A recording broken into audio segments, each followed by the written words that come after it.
Salam, hər vaxtınız xeyir. Deməli, bu maddənin halları və çevrilməsi ilə bağlı olan testlərimizdir.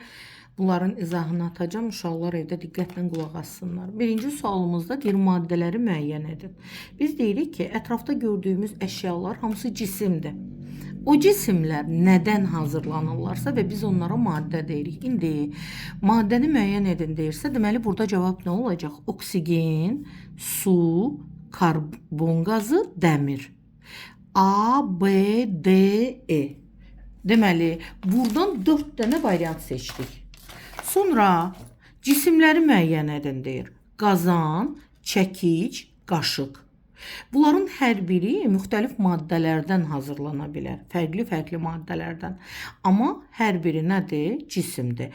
Qazan, çəkic, qaşıq. Maddələri müəyyən edin. Gümüş, xörək duzu, qızıl. A, C, D. Sonra cisimləri müəyyən edin. Yenə saat, stol, üzük. Maye halında olan maddələri müəyyən edin. Maye halında deyirsə, demək variantlardan seçirəm. Burada şəkər var, burada duz, spirt, süd, sirkə. Doğru cavab C variantı oldu. 6-da bərk halında olan maddələri müəyyən edin deyir. Baxıram, bərk, neft çıxdıq, şəkər, duz, soda. Doğru cavab B variantı. 7-də qaz halında olan maddəni müəyyən edin deyir. Helyum, azot, oksigen. A variantı doğru cavabdır. Kütləni hansı cihazla ölçmək olar? Təbii ki, tərəzi ilə. Kütləni nə ilə ölçərlər? A variantı, tərəzi. Sonra 9-cu sualda bərk maddənin həcmini deyir aşağıdakılardan hansı ilə müəyyən etmək olar? Biz bunu 5-ci sinifdə öyrənmişik.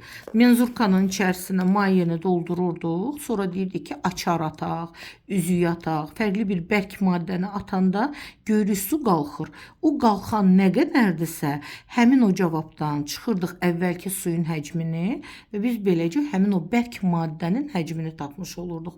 Yəni doğru cavab B variantıdır. İndi bura baxaq. Eyni bu mövzu ilə əlaqədardır. Deməli, su dolu menzurkaya bərk halda olan cismi əlavə etdikdə həcminin dəyişməsi şəkildə verilmişdir. Şəklə əsasən bərk maddənin həcmini müəyyən edin. Demək, su əvvəlcə olub 50 ml, sonra olub 80 ml. Daşı içərisinə tulladıqdan sonra, o bərk cismi bura atdıqdan sonra 80 ml olub. Bu nə deməkdir? Daşın həcmi qədər qalxır. 80-dən 50-ni çıxıram, 30 milli. Yəni 10-cu sualda doğru cavab olur C variantı. Sonra baxaq. Demək, şəkildə verilmiş bərk maddəni içərisində 45 ml su olan menzurkaya əlavə etdikdə suyun həcmi 80 ml səviyyəsinə qalxır. Bərk maddənin həcmini müəyyən edin. Bir daha. Şəkildə verilmiş bərk maddəni, deməli bu hansısa bir maddədir, daşdır, hər nəsə. 45 ml su olan menzurkanın içərisinə atıblar, menzurka olub 80 ml. İndi deyir ki, həmin o maddənin həcmini tapın. Həcmini tapın deyirsə 45-dən 80-ə qalxıb. Həmin həcmi tapmaq üçün 80-dən 45-i çıxıram, qalır 35. Doğru cavab B variantıdır. Yəni buradakı bu 25 qram məni çaşdırmaqdan ötürüdür. Sadəcə olaraq fikrimi yayındırır.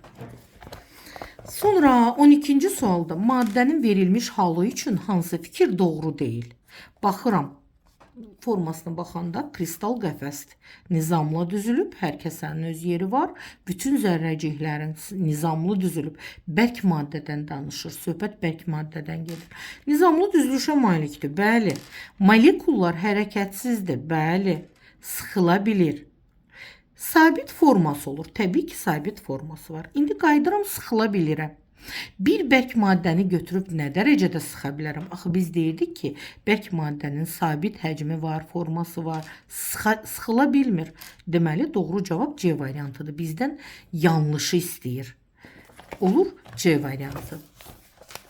Sonra 13-cü sualda Deyir ki, şəkildəki maddə üçün hansı fikir doğru deyil? Maddə burada nədir? Su. Su üçün doğru olmayan fikri istəyir məndən. Zərrəciklər arasında müəyyən qədər məsafə olur. Təbii ki, bu doğrudur. Axıcılıq qabiliyyəti var. Bəli, biz demişdik ki, mayelər axıcılıq xüsusiyyətinə malikdir. Sabit forması var. Hə, indi mən bu suyu bu qabın içinə tökməyib, hansısa bankaya, hansısa bir stəkana, fincana hara töksəm, axı su onun formasını alır. Deməli, yanlışdır. Mayələrin sabit forması yoxdur. Bu da məndən yanlışı istəyir. Deməli, doğru cavabım C variantıdır. Sonra 14-ə baxıram. 14-də mənə nə deyir? Deyir, içərisində hava doldurulmuş şprisi şəkildəki kimi tutub porşeni sıxmağa çalışaq. Bu zaman baş verəcək hadisə üçün hansı ifadə doğrudur? Biz bunu sinifdə eləmişdik. Baxaq, havanı çəkdik şprisin içərisinə və porşeni sıxdıq. Nə baş verəcək? Zərrəciklər arasında məsafə azalar. Bəli, sıxılırsa, deməli zərrəcik arasındakı məsafə azalır ki, o sıxıla bilir. Sıxıla bilmir. 14-də deyir ki, sıxıla bilmir. Bizdən doğrunu istəyir. Elə A variantı doğru olacaq. Sıxıla bilmir, yanlışdır. Həcmi artır, xeyir. Zərrəcik arasında məsafə artır, xeyir. Doğru cavab A variantıdır. 15-də aşağıdakı şəkildə baş verən hal dəyişməsini istəyir məndən. Maye halında olan bir şirə və bərk halına salmışıq bunu. Burada nə baş verib? Təbii ki, dondurmuşuq. Doğru cavab C variantı, donma olacaq. Sonra 16-da kondensasiya prosesini müəyyən edin deyir. Kondensasiya nə idi? Qaz halından maye halına keçmə. Bu kondensasiya idi. İndi baxıram, 1-də buxarlanmadır. Sonra 2-də burada bunu donma kimi, ərimə kimi də götürə bilərik. Qışdır, yəni ya donur, ya əriyir. Hər iki halı götürə bilərik bu şəkildə. 3-də isə yarpaqlar, görürsüz, deməli, yarpağın üzərində şeh əmələ gəlib. Burada isə buluddan yağış əmələ gəlir. Doğru cavabımız o zaman 16-da nə olacaq? 3 ilə 4 olan variant, yəni B variantı. Biz nə demişdik? Bəzən bitkilərin yarpaqlarının üzərində şeh yaranır. Bu nə zaman olur? Havada rütubət çoxaldıqca o qaz halından maye halına keçirdi. Sonra və bir də buluddan yağışın əmələ gəlməsi. Bu da, yəni kondensasiyaya misaldır. Sonra otaq temperaturunda maye halında olmayan maddəni müəyyən edin. Otaq temperaturunda olsun, maye halında olmasın. Yəni su, süd, bitki yağı bunlar maye halındadır. Amma soda bərk halında olan maddədir. Doğru cavab 17-də olacaq D variantı. Sonra hansı hal dəyişməsində zərrəciklər arasında məsafə artır? Zərrəciklər arasında məsafə nə zaman artar? Qaz halından mayeye keçəndə təbii ki, belə deyil. Azalır, artmır. Bizdən də artmağı istəyir. Deməli, 3 ilə 4 olan variantı çıxdım. Maddə əgər qaynayırsa, buxarlanırsa, təbii ki, qaz halına çevrilirsə, burada zərrəcik arasındakı məsafə artır. Burada da yəqin ki, nə ola bilər? Bu donma və ya donmaya uyğun götürsək, su yeganə maddədir ki, maye halında olan maddədir ki, onun bərk halında olan kristalları arasındakı, yəni məsafə daha çoxdur. Nəinki maye halında olandan. Bunu biz sıxlığı keçəndə danışmışdıq bu haqda. Ona görə də buz sudan daha yüngül olur və suyun üzündə qalır buz. Ona görə də doğru cavabımız 1-dən 2-dir. Yəni 18-də cavab olacaq A variantı. İndi 19-da deyir ki, uyğunluğu müəyyən edin. Baxıram, birinci nədir? Bu haldan keçir artıq nizamlı düzülüşə, yəni mayədən bərk hala keçirsə, bu təbii ki, A olacaq donma. Burada qazdan nisbətən sıxlaşdılar, mayəyə keçir. Bu olar kondensasiya. Və nəhayət bərk kristal halından maye halına keçir. C-də də deməli ərimə. O zaman A-ya dedik, deməli, birinci ərimə oldu C, bir də C olmalıydı. Variantlardan B ilə D-yə baxıram. 2 donma A-dadır və doğru cavabım oldu B variantı. Deməli, 19-da cavab oldu B. Sonra 20-də hansı hal dəyişməsi kondensləşməyə aid deyil? Kondensləşməyə aid deyil. Təbii ki, bütün variantlar 2-dir, 3-dür, 4-dür. Bunlar kondensləşmədir. 1-də isə kondensləşmə deyil. Burada çaydan qaynayır, su maye halından qaz halına keçir. Yəni, bir kondensləşmə, doğru cavab 1-dir burada. Şəkildə, deməli, bir dəqiqə. Bir şəkildə su dövranı təsvir edilmişdir və buna əsasən doğru fikri tapmalıyıq. Baxaq görək. Nə istəyir məndən? Deyir ki, bir də günəş suyu isidir, suyun donması baş verir. Baxıram, günəş suyu isidir, doğrudur. Birinci şəkil biraz aydın deyil, amma burada isinməklə suyun donması olmayacaq. A variantı yanlışdır. 2. Yuxarı qalxan su buxarları günəşin temperaturu artması ilə isinərək yer səthinə yağıntı halında qayıdır. İndi baxaq görək. Burada su buxarı günəşin temperaturunun artması ilə isinərək olmur. İsinərək əksinə buxarlanardı. B də yanlışdır. Kondensləşmə hesabına ağırlaşan su damcıları yağıntı şəklində yer səthinə qayıdır. Bəli, biz elə bunu bayaq demişdik. Buluddan yağışın əmələ gəlməsi C variantı. 4-də deyir ki, yağıntı suyunun sıxlığı çox olur və axıcı deyil. Bu da yanlışdır. Necə yağış suyu axıcıdır. Ümumiyyətlə, maye halında olan maddələr axıcı olurlar. Doğru cavabımız C variantıdır burada. Sonra 22-də nə deyir? Demək, əvvəlcə donmadan əridi, geri qayıtdı, donma baş verdi. Maye halından qaz halına keçdi, qaz halından maye halına keçdi. Temperaturun azalması ilə baş verən prosesləri müəyyən eləyək. Temperaturun aşağı düşməyi ilə, azalması ilə nə baş verə bilər? Maye dona bilər. Temperatur aşağı düşəndə və ya əksinə qaz halından maye halına keçə bilər. Yəni, kondensləşmə baş verə bilər.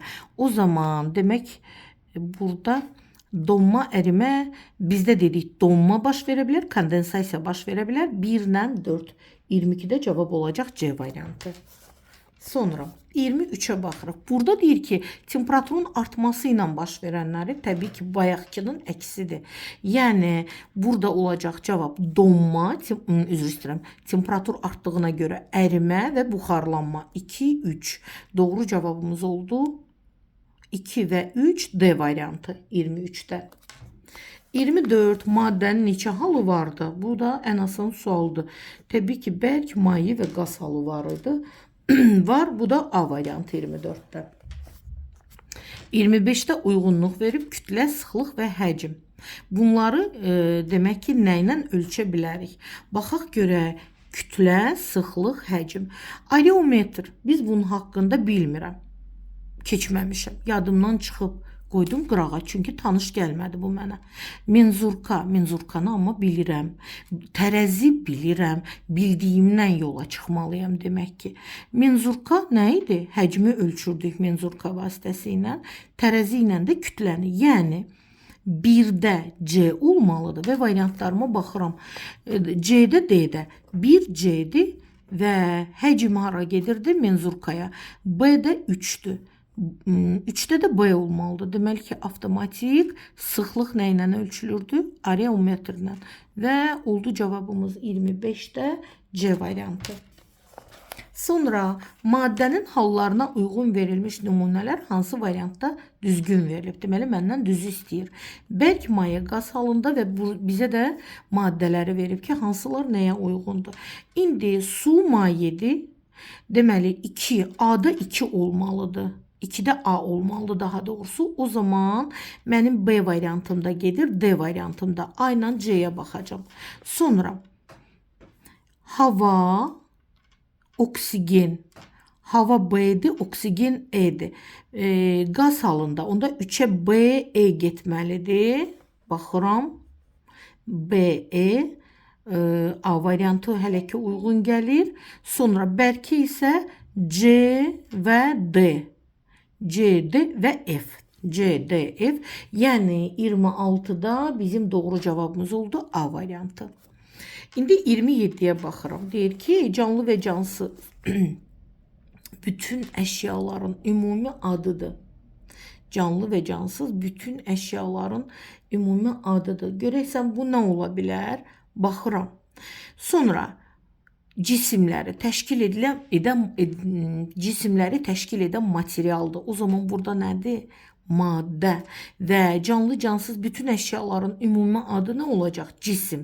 Deməli, birinci 4 cisim olmalıdır. Sonra isə 5-də isə gəlməlidir 5 maddə. Yəni 4, 5 elə bir dənə B variantıdır.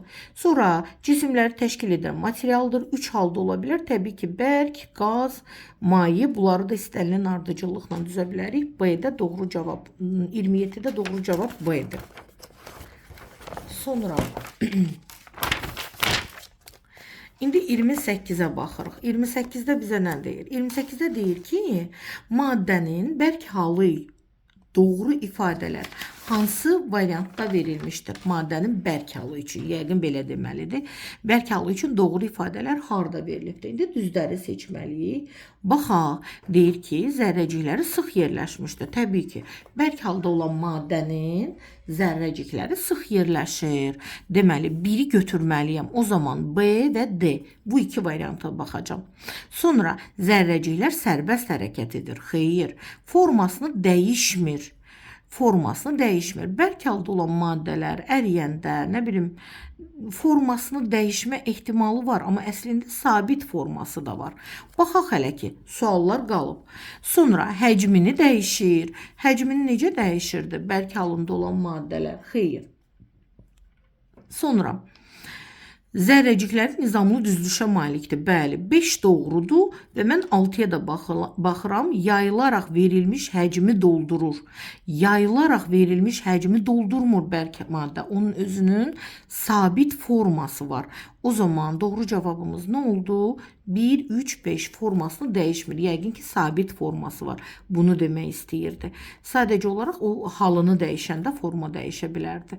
Demək, doğru cavab 1, 3 və 5 oldu 28-də.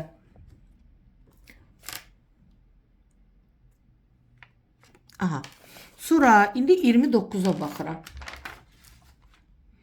Maddə hallarının bərk, maye, qaz adlarını zərrəciklərin arasındakı məsafələrin azalmasına uyğun şəkildə yazılışı hansı variantda verilmişdir? Deməli, maddə hallarını elə yazmalıyım ki, burada zərrəciklər arasındakı məsafə nə etməlidir? Azalmalıdır, kiçilməlidir. İndi baxaq bura. Maddənin zərrəcikləri arasında ən böyük məsafə olurdu qazda. Sonra deyirdik mayedə, ən axırda isə deyirdik bərk halında olan maddədədir. İndi variantların içərisindən hansıdır? Qaz, maye, bərk, yəni D variantıdır 29-da. Sonra maddənin maye halı doğru ifadələr hansı variantda verilmişdir? Maye halı üçün doğru ifadələr. Bu dəfə maye üçün. Konkret forması yoxdur. Bəli, konkret forması yoxdur maye halında olan maddələr. Zərrəcikləri sərbəst hərəkət eləyir. İndi burada baxıram. Burada nisbətən sərbəst hərəkət eləyirdi. Yəni yerindəcə hərəkət eləyirdilər. Burada maye halında sərbəst hərəkət qaz halında olan maddələr üçün idi. Sonra həcmini, formasını saxlamır. Biz nə deyirdik? Maye halında olanlar həcmini saxlayır, amma formasını saxlamırdılar. Deməli, 3 yanlışdır. Sonra zərrəciklər arası məsafə çox böyükdür. Yəni maye halıdır deyir. Xeyr, qaz halında olanda çox böyük idi. Töküldüyü qabın formasını alır. Bəli, 5 doğrudur. Sıxılmaya az məruz qalır. Bu da doğrudur. Deməli, doğru cavabımız oldu 1, 5, 6. 1 ilə olan cavabımız formasını saxlamır. Həcmini amma saxlayırdı ona görə. Demək, 30-da oldu A variantı. 31. Maddənin qaz halı üçün doğru olan ifadələr hansı variantda verilmişdir? Deməli, baxaq, zərrəciklər nizamlı düzülüşə malikdir. Xeyr, biz heç qaz halında olan maddələr üçün belə bir şey deməmişdik. 1 olan variantlar getdi, A ilə D getdi. Zərrəcikləri sərbəst hərəkət eləyir. Zərrəciklər demək ki, maye halında, qaz halında, bəli, sərbəst hərəkət eləyir. Bu doğrudur. Həcmini, formasını saxlamır. Bəli, bu da doğrudur. Verilən həcmi doldururdu, formanı tuturdu. 3 də doğrudur və 3-ün doğru olduğuna görə B çıxdı. Zərrəciklər arası məsafə çox böyükdür. Bəli, həcmini saxlayır, xeyr, saxlamır. 5 yanlışdır, sıxıla bilmir. Bu da yanlışdır. Doğru cavab 31-də B variantıdır. Sonra şəkildə uyğun maddənin aqreqat hallarını müəyyən edin. İndi baxıram, müəyyən deməli aqreqat halını tapmaq istəyirəm. Bir də bu hansı hala uyğundur? Yəni burada müəyyən bir nizamla düzülməyiblər, amma bu nəyə oxşayır? Sıxdılar. Maye. Biri maye götürəcəm. 2-də müəyyən bir formada düzülüblər. Deməli 2 bərk halında olan maddədir. 3-də isə qaz halındadır. Avtomatik cavab çıxdı A variantı. Demək 32-də doğru cavabımız oldu A variantı. Sonra 33-ə baxıram. Aha, deməli 33-də nə deyir burada? Deyir ki, bərk halda maye hala keçir, mayədən qaz hala keçir. Şəkildə maddənin halının dəyişməsi prosesi verilib. Hansı proses getmişdi? Bərkdən mayəyə keçirsə bu nədir? Ərimədir təbii ki. Mayədən qaza keçirsə bu da buxarlanmadır və cavablarda ərimə və buxarlanma C variantı. Sonra İndi tərsinə verib bu dəfə. Deyir ki, halının dəyişmə prosesi verilib. Hansı proses gedib? Mayədən qaza keçirsə, yenə buxarlanmadır. Qazdan mayəyə keçir, kondensasiyadır. Doğru cavab olacaq 34-də C variantı. Sonra İndi bura baxırıq 35-ə. Şəkildə maddənin halının dəyişməsi prosesi verilmişdir. Buna əsasən hansı prosesin getdiyini və ox boyunca temperaturun necə dəyişdiyini tapın. Deməli, baxıram, qaz halındaydı, çevrildi, biraz sıxlaşdılar. Deməli, mayedənsə nəyə çevrildilər? Bərk hala. O zaman indi baxıram, mən proses necə getdi? Ox boyunca təbii ki, temperatur neyniyir? Temperatur azalır. Və birinci hadisəmiz oldu kondensasiya, ikincisi isə donma. Burada indi bərkimə veriblər, donma verməyiblər. Olsun. Kondensasiya, bərkimə. Şəkildə halının dəyişmə prosesi verir. Buna əsasən hansı prosesin getdiyi ox boyunca temperatur azalır. Burada artır yazıb, kondensasiya yox. Doğru cavab yoxdur. Bircə dəqiqə 35-də doğru cavab yoxdur. Bircə dəqiqə görək burada nə cavab veriblər kitabda. 35-ə C variantı veriblər. Gəlin baxaq. Kondensasiya, bərkimə. Əslində bu hissə uyğun gəlir, amma temperatur artmır. Əksinə, temperatur ox boyunca azalır. Çünki soyuyaraq gedir. Soyuduqca bu dəyişir. Deməli, burada artar yox, azalar olmalıdır əslində.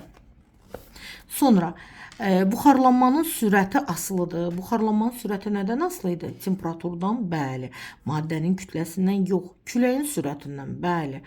Maddənin açıq səthinin sahəsindən, təbii ki, o zaman olur.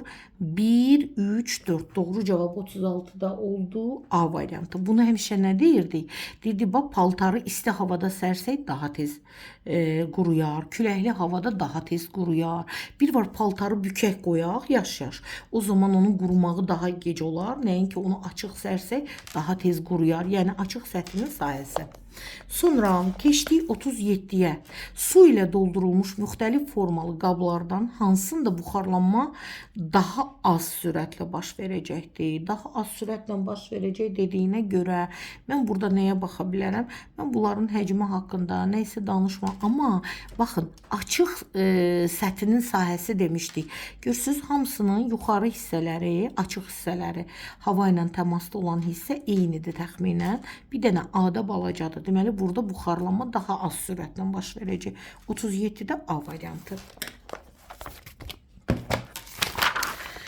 Sonra 38 A və B qabına uyğun olaraq 5 litr və 1 litr su töküb eyni ocaq üstünə qoyulur. A və B qablarındakı suların qaynama temperaturunu və qaynama müddətlərini müqayisə edək. Deməli, qaba uyğun olaraq birinə 5 litr, o birisinə 1 litr su tökdük, ocağın üstünə qoyduq və burada deyirik, qaynama temperaturunu və qaynama müddətini müqayisə eləməliyik. Baxaq. Nə deyir? Həm qaynama temperaturları deyir bərabərdir, həm də qaynama müddətləri eynidir. İndi gəlin baxaq. Qaynama temperaturu təbii ki, suyun özünün qaynama temperaturu var. Bu heç, bu bərabərdir. Amma eyni müddətdə mi qaynayarlar? Biri 5 litrdir, digəri isə 1 litrdir. Bir var az bir həcmdə olan su, bir də var ki, çox həcmdə olan su. Bunun hansı tez qaynayar? Təbii ki, həcmi az olan. Ona görə A variantı yanlışdır. Sonra B-yə baxıram burada. Deyir ki, qaynama temperaturları eynidir. Yəni TA TB-yə bərabərdir. Qaynama temperaturu bu düzdür dedik. Sonra deyir ki, qaynama müddətləri müxtəlifdir. Təbii ki, müxtəlifdir. Və burada bizə verib ki, TA böyükdür TB-dən. İndi biz baxaq. Uyğun olaraq A-da 5 litrdir, B-də isə 1 litrdir. Təbii ki, B-də lazım olan zaman az olacaq. O zaman B variantı doğrudur. Qaynama temperaturları müxtəlifdir. Xeyr, həm qaynama temperaturu, müddətlər xeyr. C ilə D-də səhvdir. Doğru cavab oldu B variantı 38-dən. 39-a baxıram. Uyğunluğu müəyyən edin. Deyir ki, maddənin bərk haldan maye halına keçməsi nə adlanırdı? Təbii ki, ərimə. Bir də C olmalıdır. Avtomatik B gəldi. Maddənin maye halından bərk halına keçməsi donmadır. Donma A-dır, düzdür. Maddənin maye halından qaz halına keçməsi buxarlanmadır. 3-də B düzdür. Maddənin qaz halından maye halına keçməsi, bu da kondensləşmədir, kondensasiyadır. Bu isə D variantı doğrudur. Deməli, biz dedik ki, doğru cavabımız nə oldu? Biz donma ilə başladıq da A variantı. 39-da oldu. Yox, bir dəqiqə. Bərkdən maye keçməsi, ərimə ilə başlamışdıq. C variantı, B. Demək, 39-da C variantı oldu. Sonra 40-a baxıram. Maddənin maye aqreqat halında olarkən onun axıcılıq qabiliyyətinin səbəbi nədir? Baxaq, deyir ki, zərrəciklər arasında məsafə çox kiçikdir. Bu ola bilər. Doğru cavaba yaxın olar. Zərrəciklər arasında məsafə çox böyükdür. Çox böyük olsaydı axıcılıq olmazdı. Sonra zərrəciklər nizamla yerləşib. Xeyr, axıcılıq yaratmalıdır. Zərrəciklər sərbəst hərəkət edir. Xeyr. O zaman elə doğru cavabımız 40-da oldu A variantı. Sonra şəkildə içərisində su olan qab verilmişdi. Suyun buxarlanma sürəti nədən asılıdır? Dedik. Burada nədən asılı ola bilər? Su olan qab verilmişdir. Havanın rütubətindən, hündürlükdən, mayenin kütləsindən, buxarlanma bunlardan nədən asılı ola bilər? İndi bura baxaq. Görək nədən asılıdır? Havanın rütubətindən təbii ki, yağmurlu havada paltarımız tez qurumayacaq. Rütubətdən asılıdır. Doğru cavab deməli C ilə A-ya baxıram. Mayenin kütləsindən. Bu mayenin kütləsindən yox, asılı deyil. O zaman 2 qaldı burada bizdə. Hündürlükdən. Şəkildə içərisində su olan qab verilmişdir. Suyun buxarlanma sürəti yəqin ki, bu qabın hündürlüyündən nəzərdə tutur. Suyun hündürlüyünü nəzərdə tutur ki, o qabda nə qədər hündürdür. Sürəti nədən asılıdır? Bilmirəm. Əslində burada daha çox havanın sualda yarımçıqlıq var. Burada cavab havanın rütubətini götürərdim. Hündürlük nəyin hündürlüyü dediyini dəqiq verməyib. Bu sual, bura biraz suallı xət qoyuruq. Burada səhvlik var. Sonra getdik. Mayenin qaynamağa başladığı temperaturu necə adlanır deyir. Qaynamağa başladığı temperatur. Nə ola bilər? Ərimə temperaturu. Təbii ki, bu ərimə temperaturu ola bilməz. Bərkimə temperaturu xeyr. Qaynamağa başladığı təbii ki, qaynama temperaturu olacaq C variantı. Sonra havada olan su buxarının miqdarı necə adlanırdı? Görək, havada olan su buxarının miqdarı adlanırdı nə? Şey, buxarlanma, rütubət, kütlə, kütləni çıxardıram. Buxarlanma getdi. Nə ola bilər? Təbii ki, rütubət. Havada su buxarının miqdarı, hava rütubətlidir. Niyə? Çünki hava yağışlı olanda, rütubətli olanda C variantı olacaq. Sonra solunma 44. Vanna otağında güzgünün tərləməsinə səbəb olan hadisə hansıdır? Bunu elə kitabımızda 5-ci sinfin dərsliyində də vermişdilər bunu. Bu kondensasiya idi. O da doğru cavab D variantı. Mayenin qaynama temperaturu asılıdır. Nədən asılı ola bilər mayenin qaynama temperaturu? Mayenin kütləsindən, mayenin növündən, xarici təzyiqdən. Əslində burada mayenin kütləsindən olaraq biz demirdik, mayenin həcmindən daha doğru olardı desəydik. Deməli bu bir deyil. Sonra mayenin növündən. Təbii ki, hər mayedə qaynama fərqlidir. Ona görə də 2 doğrudur. Düzdür. Sonra və bir də nədən asılı ola bilər? Buradan xarici təzyiqdən. Xarici temperaturdan asılı ola bilər. Xarici təzyiqdən qaynama temperaturu. Ətraf mühitin təzyiqindən də asılı ola bilir. Qaynama temperaturunun dəyişməsi doğrudur. 2 və 3. Yəni 45-də D variantı. Sonra mayenin buxarlanma sürətini necə azaltmaq olar? Buxarlanmanı azaltmalıyıq. Mayenin temperaturunu artırmaqla. Mayenin temperaturu artdıqca təbii ki, buxarlanacaq. Mayenin hava ilə təmasda olan hissəsini artırmaqla yenə buxarlanma artır. Biz azaltmalıyıq. Mayenin kütləsini azaltmaqla, mayenin temperaturunu azaltmaqla. Kütləni yox, amma temperaturu azaltmaqla buxarlanmanın sürətini azalda bilərik. Deməli, 46-da oldu. Doğru cavab D variantı. 47. Mayenin qaynama temperaturu asılı deyil. Mayenin kütləsindən asılı deyil. Baxaq, mayenin növündən, xarici təzyiqdən isə asılıdır. Təbii ki, 47-də oldu. C variantı 2-3. Sonra mayenin buxarlanma sürətini necə artırmaq olar? Mayenin hava ilə təmasda olan buxarlamasını artıraq.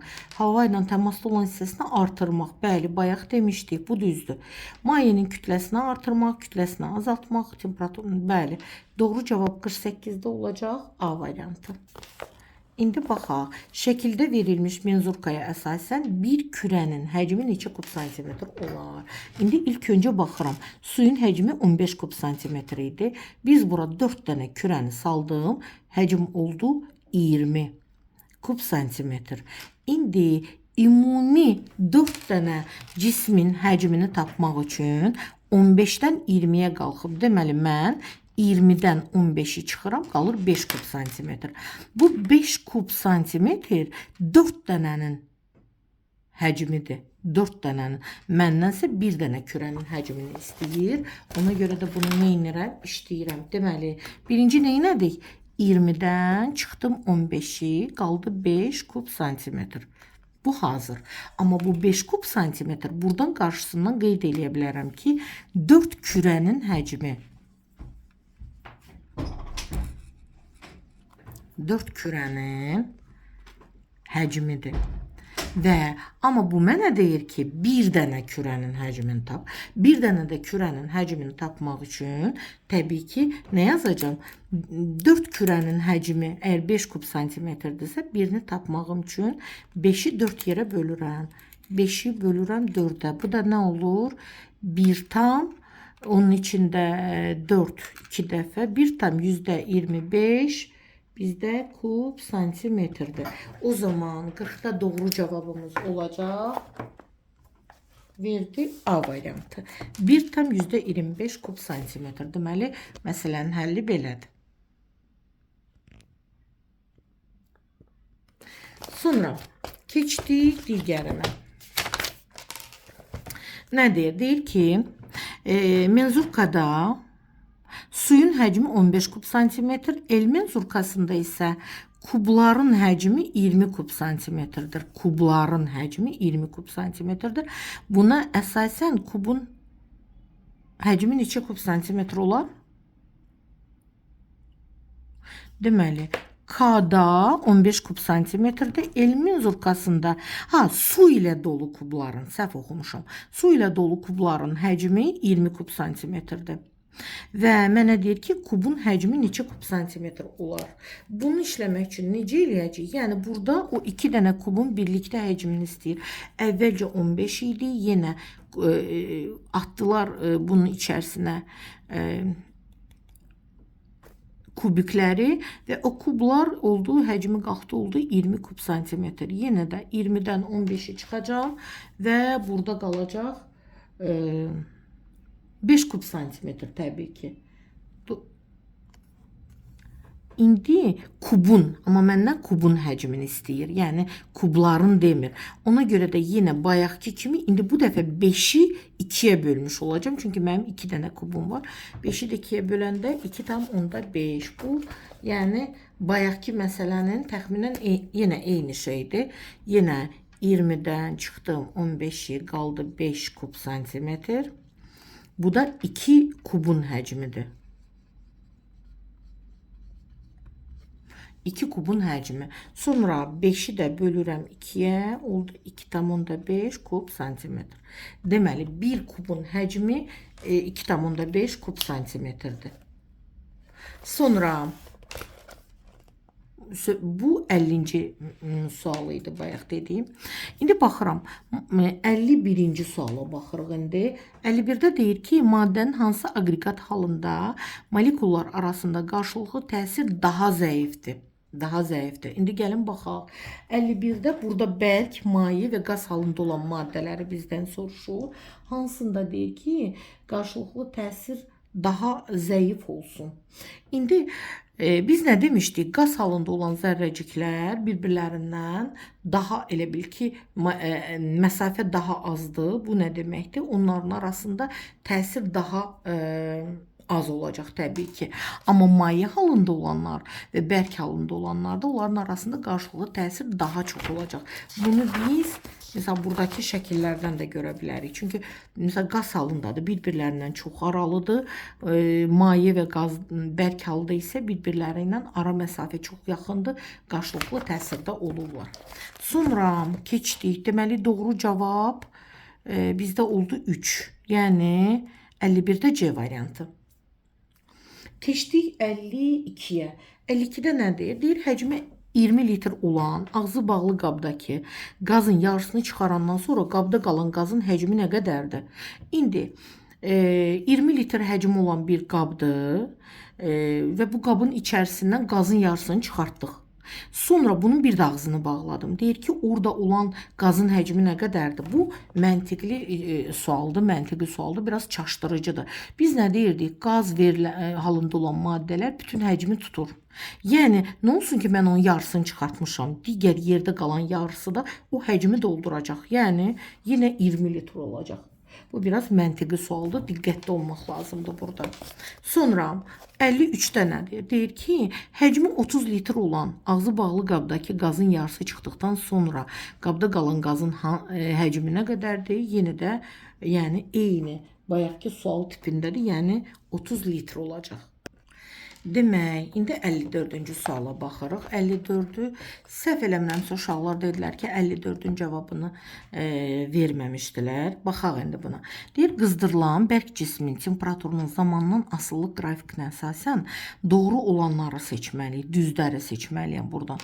Deməli, bir dənə bərk cisim götürmüşük və o cismi qızdırırıq, temperaturunu artırırıq.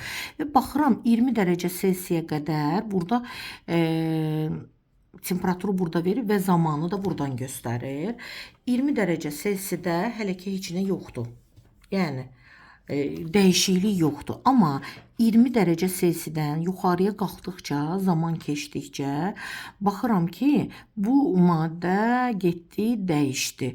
Zaman artdıqca, deməli 20 dərəcə Selsidən bu müəyyən bir vaxt getdiyi müddətcə temperatur arta-arta getdikcə və 320 dərəcə Selsidə sabit qalır. Müəyyən zaman keçdikcə 320 dərəcə Selsidənsə sonra isə temperatur qalxdıqca demək ki, bu maddənin halı da dəyişmiş olacaq.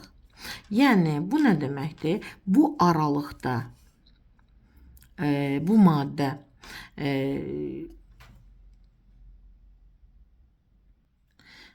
Deməli nə dedik? Dedik ki, məsələn, burada bərk bir cismin temperaturunun zamandan asılılıq qrafikini veriblər. Burada baxıram 20 dərəcə Selsidə əvvəlcə bu bərk halındadır, düzdür? Bərk halında olan bir cisimdir. Müəyyən bir temperatura qədər ərimə getdi, maye halına çevrildi. 320 dərəcə Selsi temperaturdan sonra isə bunun artıq halı dəyişir. Temperatur artdıqca demək ki, bunun da hal dəyişir və qaz halına çevrilir. İndi gəlin baxaq. Maddə 15 dərəcə Selsi temperatur